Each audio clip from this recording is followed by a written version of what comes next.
Hi folks, hope you're okay today. It's good to be with you. I want to ask a question. Are you loving? Are you loving?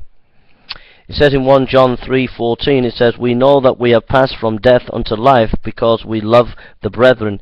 He that loveth not his brother abideth in death. Whosoever hateth his brother is a murderer, and you know that no murderer hath eternal life abiding in him." It's no good saying we're doctrinally correct if we're not loving. Are we a loving person today?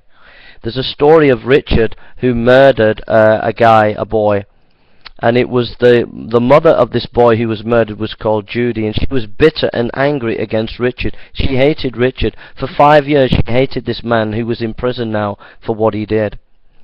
Well, one day she realized this bitterness and hatred was not good, so she began to write to this Richard after 5 years.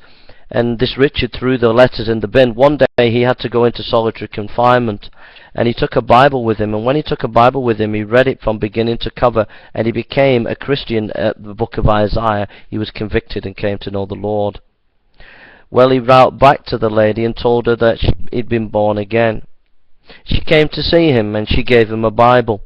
And Judy wrote in the Bible these words, "To Richard, my adopted son." That is the love of God. That is the love of God that can manifest in your life today if you allow God to work in you. Are you loving? Are you loving?